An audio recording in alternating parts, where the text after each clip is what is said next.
Empathy, the ability to connect emotionally to another, is perhaps the greatest ability of all. Not only does it allow us to connect on a deeper level, it solidifies bonds, creating a web of interpersonal relations. It helps attach ourselves to the grief, anger, sorrow of another person. It's also the response that men get when they see another get hit in the balls. So what happens when someone's devoid of such an ability? Are they even human? Violet Evergarden is an anime that tackles such concepts. By creating an immersive world, the viewer, such as us, not only are shown what it means to be human, but to get emotionally attached to each and every character.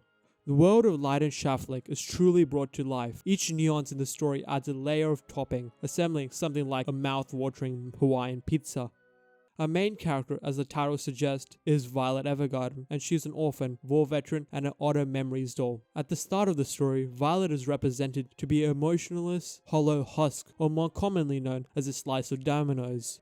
Since she was young, Violet has been seen as a weapon for war, with the military taking advantage of her by sending her to the front lines at the age of 14. After the war gets concluded, she consequently gets placed in a position where she's no longer useful to the military. As a result, she decided to become an Otter Memories doll, a hired traveling writer, to figure out what it means to be in love with someone. As a result of a job of traveling to write, the series creates a series of snapshot-like structures, with multiple stories slotting in to create a marvelous, broader storyline. Ultimately, this creates a dissection of a society which supports an in-depth cast, and as she goes along her journey, we too realize what empathy is. A particular snapshot is at the starting of the anime, where Violet had been just discharged from the military, and she had recently picked up writing. She has tasked herself to write a letter for a friend. As Violet navigates this tricky situation where she's not able to write and grasp emotions while trying to convey a heartfelt message, the moral struggle of the character really creates an impactful outlook. When she does understand the meaning of her emotions by writing the simple phrase, "I'm glad you were alive," acting like a catalyst for the rest of the series, it is an important testament to the growth of the character and makes us ever more attached and immersed in the world.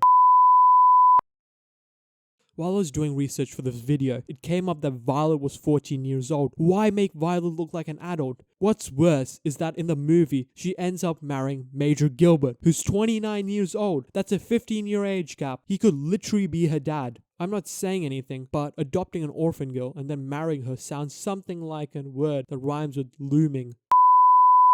Anyways, the raw emotions displayed in different parts of Violet Evergarden builds the foundations for a truly breathtaking series, and one such part is towards the end of the series. At the end of the series, as Violet travels far in the world of Leiden, she has to write a letter for a sick mother who has a terminal illness and has to write letters for her to be delivered to her daughter in the next 50 years, contrasting to her former self at the starting of the series. Violet breaks down crying that she was only a girl, breaking the idea that Violet is just a doll with no emotions. Conjointly, 2 episodes earlier in the series, the idea is further consolidated into our memories where Violet breaks down crying again. She repeats the phrase, "I'm burning up," as a reference to what Hoggins said, "You're burning," the starting of the series, to finally show that she's understanding her emotions.